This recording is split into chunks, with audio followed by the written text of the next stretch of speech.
Hello everybody, it's week 2. There I am. Welcome everybody, it is week 2 of Everybody Hurts, Together We Rise. And I'm just going to wait a couple minutes for people to come online. I'm hoping we're going to have some joiners today. And when you do come on board, I'd love to know where you're from. So please just put in where you're from, where you're joining us from today. And as we're waiting, I'll just do a little review of what we went over last week. So last week we understood how emotions are stored in our subconscious brain, and that's in a sensory way. And so it comes in through our senses, so how we see it, smell it, taste it, hear it, and feel it kinesthetically or emotionally. And then that's how it's stored. It's not stored according to a label, or and then all the times that we feel those emotions, it comes back into one big bundle. And so how do we self-correct? How do we heal ourselves when we are feeling a certain emotion and it's interrupting our ability to be ourselves and to engage in the world in a healthy, happy way? Well, the facts is that the event itself in many cases cannot be changed. And so what we do is we bypass the event. It's actually the emotion that's attached to the event that's causing us the pain. So if we can recognize that the event itself, if we talk about the weather, that event doesn't necessarily mean anything to us unless we're in a hurricane. But it's the emotions that we attach to an event that actually create havoc within our system, within our body, and can often be overwhelming and paralyzing. So we learn that we bypass the event and we look at the emotion. And then through the new science of today, psychology, neuroscience, we actually recognize that everything is energy. And so then we look at the energy of emotion. So again, we move sideways to the energy of emotion, and then we look at the energy and where it's stored in our body. That is the sensory expression of how your brain holds that energy. And then we learn how to shift or dissolve the energy. So it makes it a little bit more, I think, less daunting, shall we say. If we can't, change the event, then how do we reconcile that within our system? And why is it so important not to have trauma stuck in the body and to recognize that you're not your trauma? So hey, hi Deb, thanks for being here. So please put in the chat where you're from, and then I have a couple other questions that I'll go on to after we explore a little bit about the review from last week. So we talked about the new science of healing. We recognize that the body is the physiology, the mind is the emotion, and the soul is the energy. So we are body, mind, and soul. And when I was grieving the loss of my husband, I really recognized that quite quickly we go to the physical and the physiology of how we're feeling, loss of energy. We look at the emotion of it, the depression, the anxiety. And what was missing for me, and I think what is potentially missing in all of us healing, is the soul part of our beingness. And what does that mean? So I looked into how we might experience something like stress or any type of trauma. And, there can be these feelings of restlessness in our body, tense emotions. We have that fright or flight that might come up, the impending danger, sense of panic or doom, which means an increased heart rate, more rapid breath, sweating, trembling, feeling weak and tired. And I remember actually experiencing in the beginning, my body was so sprung loaded with grief that I actually, this jagged shaking of my limbs, if I was to hold up my hand, it was uncontrollable. And so it was quite dramatic, and we just see the body in trauma. So if you can hear me, please put a yes in the chat, just so that I know that all of my tech is actually working. And so if you could put a yes in the chat if you can actually see me. I see that we have 2 people here viewing so far, and then just 1 reaction. So, oh, hey, Karen, thanks for joining. So I really appreciate that. So quite often we hear about the stages of grief versus the emotions of grief. And these are, the 5 stages, and they really have nothing to do with healing, although once we process each one of them, we will be in a much better place. So the 5 stages are denial, anger, bargaining, depression, and acceptance. And we'll get into these words a little bit deeper when we explore David R. Hawking's Power versus Force, and why these types of emotions really impact us, and then why it's important as far as, whether we're moving forward or, managing well in our life. You see how I self-corrected when I said moving forward? There's a key there, which we'll get into. But I want to continue on if we're all on the same page here. So we have common feelings then that are different than the stages of trauma or grief. And these can be things like agitation, anger, anxiety, apathy, betrayal, denial, despair. So some pretty deep emotional feelings that arise with deep trauma. And this is the complexity of it. So if we listen to David R. Hawkins, and he says, the combination of negative emotions that we feel when we've experienced deep trauma are catastrophic, because they appear in a bundle, or they come at us sequentially. And it's like, imagine being out in the middle of the ocean, treading water in a major storm, and every time you come up to take a breath, which is all the energy that you have, you're hit with another wave. So this is the complexity of it, and this is why science tells us that the solutions are not found in our mind, because our mind works according to our mindset. And so if we're experiencing, powerlessness, sadness, shame, shock, strength, loss of strength, uncertainty, guilt, helplessness, I could go into lots of crazy stuff.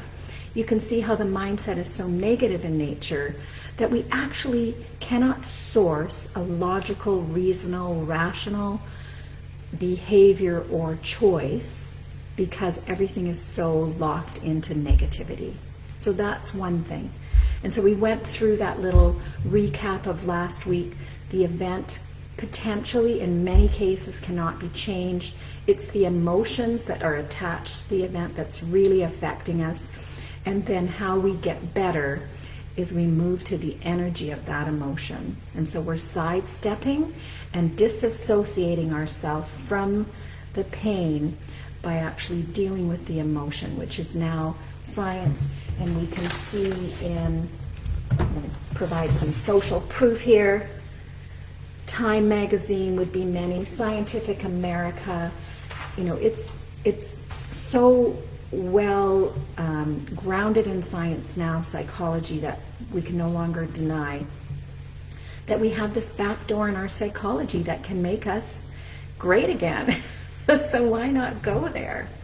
So the other things that affect us when we're in trauma, which makes our life more complicated, is difficulty in concentrating, continually thinking, like in that loop of loss. Our mind is dominated by these thoughts, which makes it difficult for us to make decisions. There's even illogical things that make us believe, like we feel guilty in some way. Maybe we feel guilty that we survived. Maybe we feel guilty that we didn't do enough. There's all kinds of illogical feelings that rise up when we're in trauma. We lose our capacity for our self-worth and our self-esteem. So we feel like we're just not good enough. And we have difficult dreams, more nightmares, more sleeplessness. We feel like we're in a bit of a looking glass, that everyone's looking at us and they can see our pain. And it can lead into self-destructiveness if we're not careful to bring ourselves back up. So then we can get into the physical aspect of being in trauma and, when we're hurting. And this can be changes in our weight, changes in our appetite, feeling tired, feeling weak. A lot of deep sighing. That's a typical sign if you see someone that talks with that type of engagement, then it might give you a clue into their psychology that they're actually grieving about something. And it might not be on the surface, but it allows us to possibly step into a situation where we can help them. There can be more muscle tension.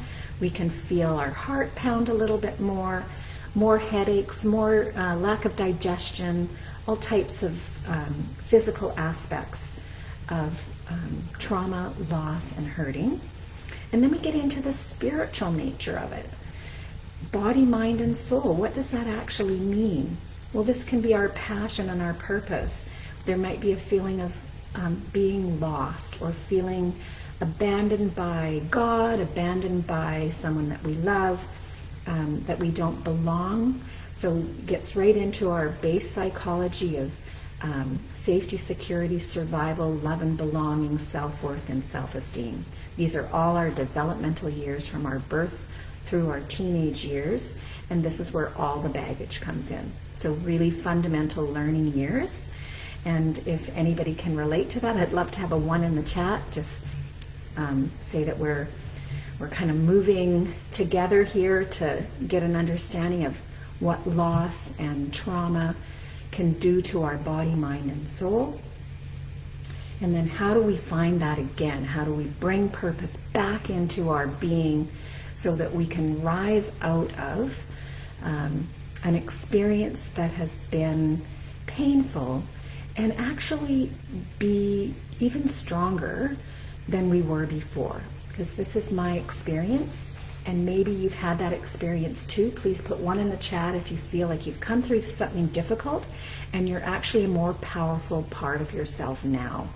That the resources that you've gained through a difficult challenge actually made you better, stronger, more compassionate, empathetic, whatever it might be. The resources are there as long as the trauma has been calmed within your system. So if you can say that you've experienced that, please put another 1 in the chat. That would be great. And then what kind of behaviors do we see? What kind of behaviors do we see in ourselves when we're moving through trauma? Well, we might want to be constantly active. And I heard this from someone this morning where they're always doing something while they're doing something else. So maybe they're doodling, maybe they're playing a game in the background, maybe they're listening to audio while they're watching TV. We'll see this double timing, and it's almost like they want to dominate their brain so much, which there is science behind that, in order to stop that feeling of uneasiness within their system. They may go from underachieving to overachieving, or they may go the other way around, from overachievement to underachievement. There will be changes in performance. There may be parts of that stage of grief come in where there's blaming others. You may notice that you're just not in your body. You might be more clumsy, tripping over things, falling, bumping yourself, getting lots of bruises and scrapes, crying more easily, wanting to spend time alone, which isn't necessarily good, although you do need some private time, dropping out of social activities, so watch for friends that sort of disappear from the scene, and maybe it's an opportunity for you to touch base with them. So that was a lot of material. If you're feeling a little overwhelmed, let's just do a little bit of a stretch and just shake off all that information, and a deep breath in. So really expand that chest cavity and just shake some of the energy off.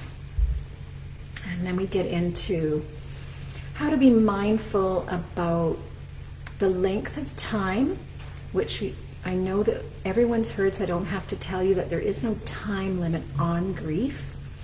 But Last week I did caution that like a physical illness can become chronic, so can an emotional, distressful period of time become chronic within our system. At first it affects our mindset, and after 4 months of remaining in a deep state of trauma, it can actually become a part of your personality.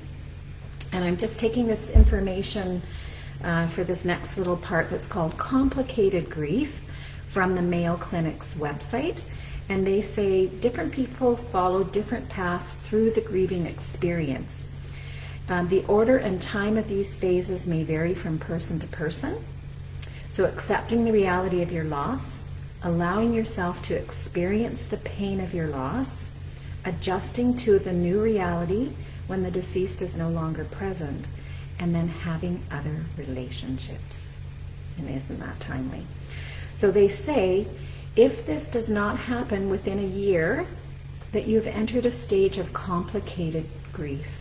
And I'm just going to widen that a little bit because we grieve over all types of things. And so I'm going to shift it to trauma or to hurt, which is really when we wake up in the middle of the night, a lot of it is 4-letter words. I feel sad, I'm hurting. So let's just take a few minutes and move into a little bit of personal time for you. And I'd like you to put a 1 in the chat if you have any uncomfortable sensation in your body. So quite often, I am still noticing, and I'm choosing my words carefully, noticing a sensation of what I would identify as anxiety. And so this is an inward compression in my abdomen. And so I'd like you to maybe explore if you have any uncomfortable sensations in your body. And this is your body talking to your mind. So your body is actually sending information to your mind through sensations of being uncomfortable. So isn't that cool? That it's actually a signal of something more, to bring your attention to something more. And if we want to understand that in a fuller sense, then what we can do is we can actually use our senses and go and take a look at it. We can go in and we can see the color of it, the shape, the texture, the odor, the dynamic nature. Is it 3-dimensional? Is it flat? Is it gooey? Is it cold? We can reach in and we can hold it in the palm of our hand. And how big is it? How heavy is it? So we can explore it through all of our senses. Is there a sound emitting from it? Is there a beat, a bump, a buzz? Is there an odor or a taste? And once we understand how our brain actually understands that label, we've come a long way. We've learned a great deal, a really important thing about how to shift that now. Are we following?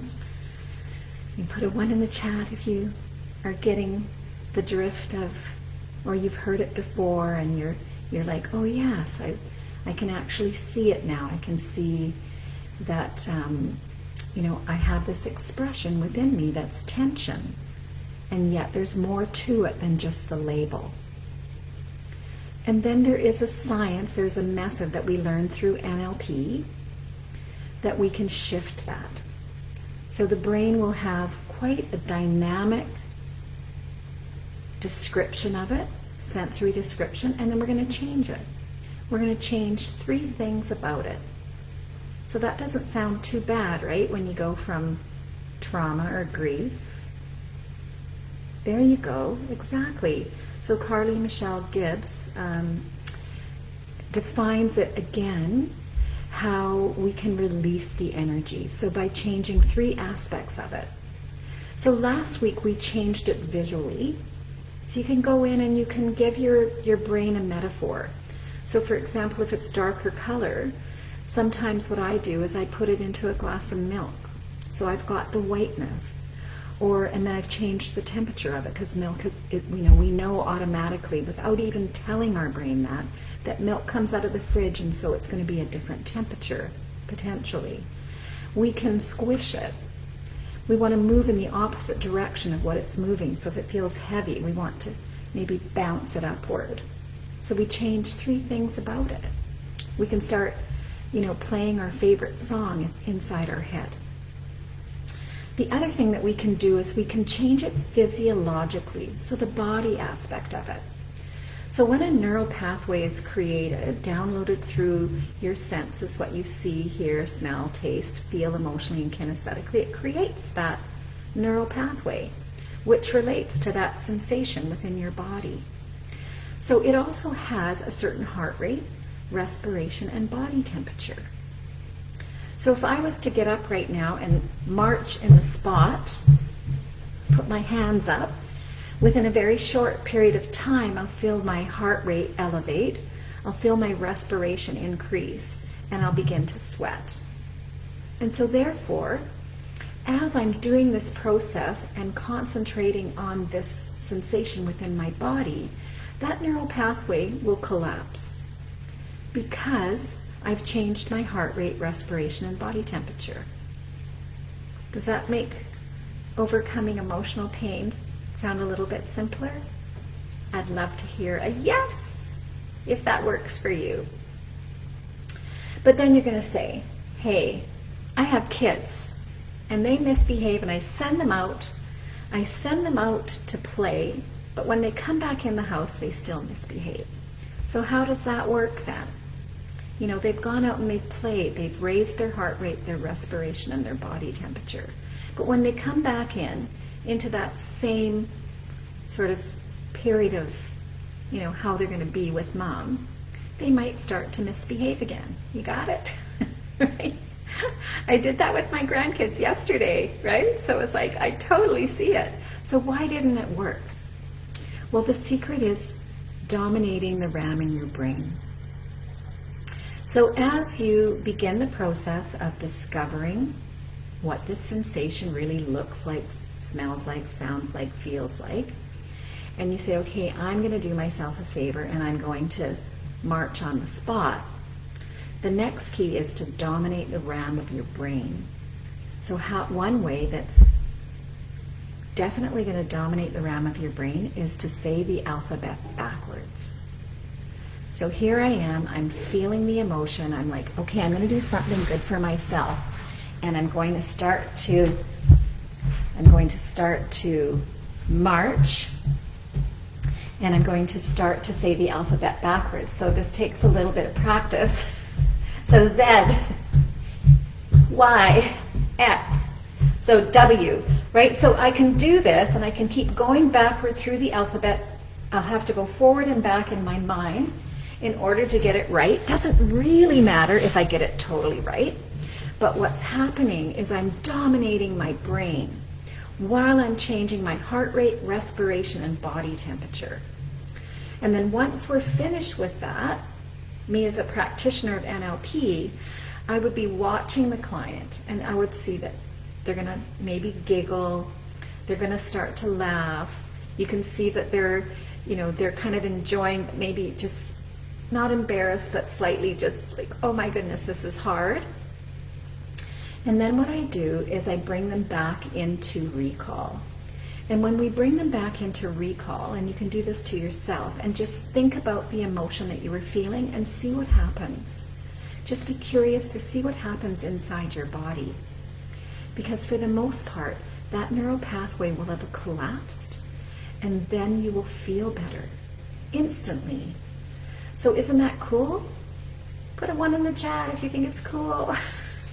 If you can help yourself in just minutes, be in control, be the master of your emotions, Karen Grant, and just feel better instantly. And the thing with this is then we're training our brain to be empowered rather than feeling that we're powerless. And I think that is even the greatest thing that we can do for ourselves, is to say that I have more power over my emotions than I ever thought was possible. And I can feel better and stronger each and every day. So, yay!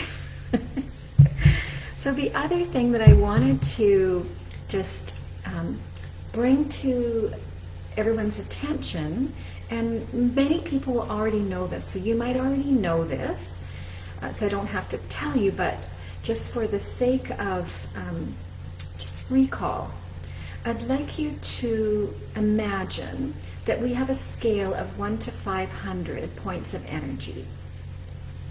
And last week I didn't have this chart in front of me, so I did say that grief was at a level of about 50 points of energy, but actually it is at 75, so there's a little bit of grace there.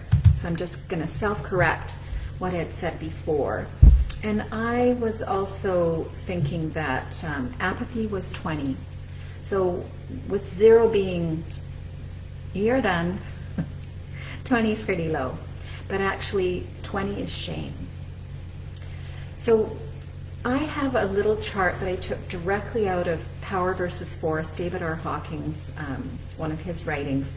And it gives us, and I know you're not going to be able to see this, but it gives us a guideline so that we can have the awareness when we're feeling a certain emotion and how debilitating that could be, and then how empowering it could be for us to shift that. So for example, if we deal with the energy of emotion, courage is the tipping point between the negative aspects of human psychology and anything above that to the positive aspects of human psychology. 200 is courage, to either be above and below. And when we're below that, it is not life-preserving. These are all emotions that demand the energy that your body would use for sustaining life in a not productive way. So above 200 points of energy and courage, we are in life-preserving mode. So again, this is the importance of being in ease or being in dis-ease. So that's where the derivative of disease came from, is dis/ease, unease. And so when we look at that, we can look at things, pride at 175, which means we're maybe demanding. There's a sense of scorn there. The life view of antagonism is anger, and then the emotion is hatred, sitting at 150. I'm going to go down to tragedy, which is the life view of tragedy, which is the level of grief, which is the energy, or the emotion of regret, and the energy of 75. And so we can look at these levels and have this new awareness of what's happening within our system and how much energy it's demanding from us or sucking from us that would normally be used for life-preserving conditions, mindset, progress, success, dreams, achievement of our dreams, right? And then I could take it a little bit further than that we can discover kind of where we're at, not just through our behavior, but through the language that we're using to tell our story every day. So that's called your signature language. So just if you're a journaler, write down the 20 words that you use most often through the day. And then just explore those words and see if they're positive or negative. And then from that point, what I do with clients is I go into synonyms.com and I look at a word and then I find a more positive replacement for that. So that's kind of cool, I think. If it's cool, put a yes in the chat. And then I'm going to take it a little bit line further, because have you ever heard that, you know, when something bad happens, it comes in threes? Have you ever heard that? So I'm believing now that this is actually the law of attraction, that we're actually attracting the negative things to us through the energy that we're expelling, through the mindset that we're in, through the energy that we're actually allowing within our system at any one time. So this is all those cool interwoven fabric of what we weave through our life. And lastly, since we've come to our time so quickly, I would like to just let you know that there is so much that we can do to help ourselves. I find neurolinguistics programming one of those life skills that we could all use, because it provides not only the knowledge of empowerment of how our mind functions and how our own mind individually functions versus somebody else's, because it provides us with the information on how our brain codes information, stores information, the meta model, which is the 8 decision-making processes that we go through at any time, and then it gives us recipes of how we can self-correct. And this is the cool thing. The science is now here that we have more power than we ever considered possible. And so I thank you for joining me today. I'm so grateful that I have the opportunity to share some of the tools that have made my grieving process less painful, and I believe shortened the time that I'm in deep levels of pain, and also brought my awareness to the effectiveness of the tools that we have in our home, in our mind, every single day. So thank you for joining me. This was Adele Anderson from Life Coach Adele. This was an episode of Everybody Hurts, Together We Rise. And I really appreciate you spending time with me today. And until we meet in person, I'll put a link in the chat so we actually can have a one-on-one if you'd like to. And otherwise, I'll see you next week. Stay well out there. Bye now.